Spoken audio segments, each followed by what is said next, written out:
Hola, buenos días. Soy Nico.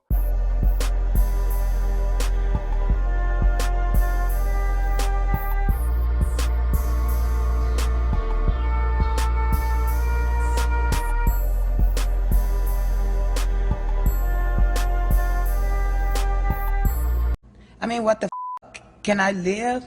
Can I live? Can I live? Why y'all want to me? Why? Why y'all so mad at me? What have I done to anybody but to get money?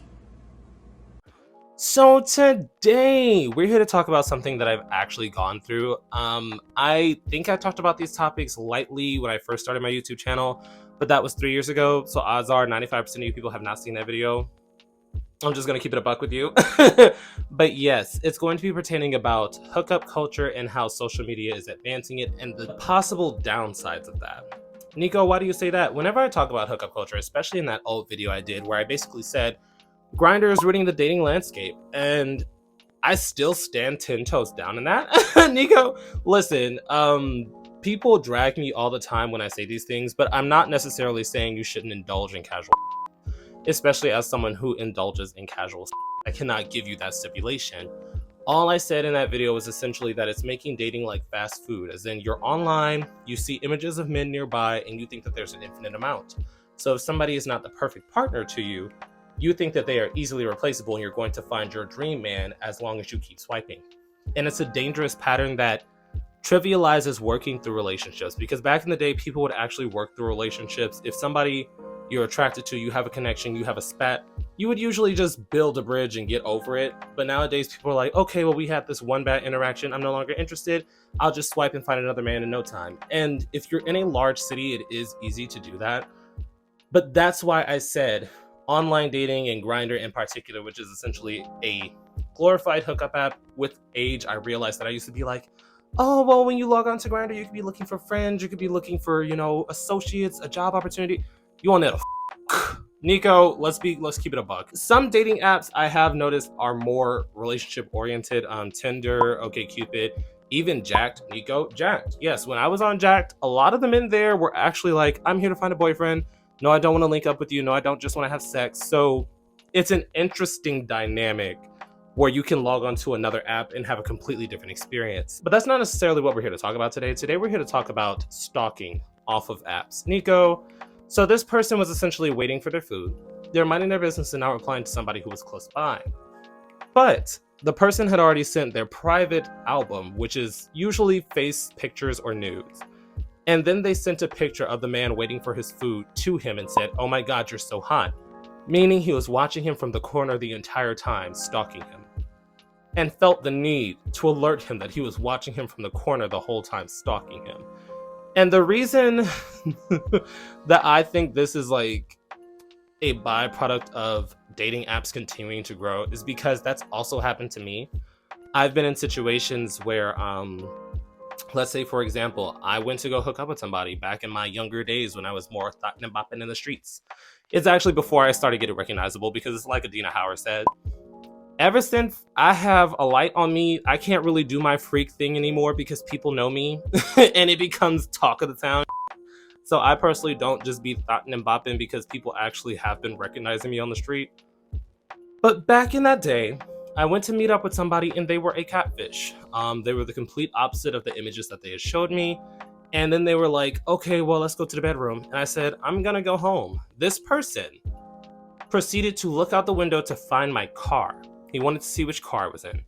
He then followed me to my home when I was living with my family. This was back when I was like 20. He followed me back to my home and sent me pictures of my house. And then said, oh, you're this, you're that. And he started calling me racial slurs, pretending to be somebody else. Meanwhile, the person that had catfished me was a black person. So I'm just sitting here like, first of all, I've been called the N-word before. I'm not new to that. I live in the South. Second of all, a black person calling me the N-word, it doesn't really bother me. Honestly, because at the end of the day, you black too, so it doesn't really bother me.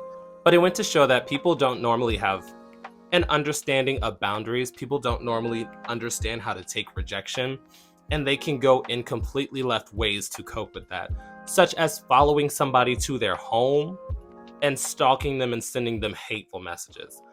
I've also been in a situation where back when I was on Grindr, which is a forsaken land. I don't understand why people still use Grindr. This isn't even judging like hookup culture anymore. This is more so Grindr is a cesspool.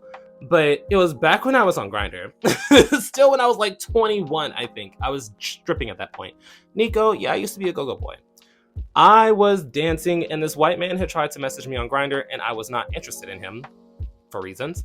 And he saw that I was dancing. So he took pictures of me in my underwear as a stripper and then messaged me on Grindr when he left the club saying, "Oh yeah, I bet your family would love to see their insert primate name dancing on a stripper pole," basically getting racist because I did not want to touch him. Sorry, but this is just a little add-on rant while I'm editing, but basically a lot of non-black men, especially white men, get racist when you do not accept their advances because they feel entitled to your attention and time because as a white person, they are talking to you, a black person, so you should feel honored. And when you do not feel honored and or impressed, they get very defensive. And that's something I've noticed a lot. Like on dating apps, hookup apps, quote unquote, whatever you want to call them, the only time people have actively tried to like tear down my body or my self-esteem is when white men get offended that I don't reply to them. And I'm just sitting here like, girl, you're kind of proving my point. So that was another reason why I purposely try to stay off of apps like Jacked and Grindr. Even Jacked, I understand that it's a community-based thing, as in like it's black people. I still don't really use Jacked unless I'm in a different city because people have tried to stalk me off of there as well. And as technology continues to advance, we see people get doxxed, we see people getting access to other people's personal information. It's becoming more normal than I would like to see. So that's why when you do use apps, I do recommend that you turn your location off. Nico, you know that little feature that tells you, oh, this person is like 50 feet away, this person is like a mile away. Shut that down as soon as you create your profile. Just for safety reasons, because you never know somebody's intentions. And dating apps, they're not like social media in the sense that it gives strangers in your immediate vicinity access to you and your location, putting you in danger. As we saw, people can literally be around the corner stalking you, taking pictures or videos of you, and you have no idea whatsoever. So those are my own personal stories, but definitely drop your opinions down below. Have you ever been stalked off of social media? Have you ever been stalked off of a dating app? Because we're beginning to see this become a more casual thing because people always have access to your immediate location down to the feet. I understand they don't tell you the direction, but some unhinged people will play the guessing game until they can actually get to you. But those are my personal experiences, and that's why I think we need to take more caution when it comes to the internet in general. Because this is no longer oh, hookup culture makes dating more difficult, which it does. I don't care how much y'all come on here and bitch and moan. I still believe in that. As someone who, I used to be a casual dater, I would see that being on hookup apps where I have a swipe system would make me feel like I could easily replace somebody. And I've also heard statements coming from other people saying the same.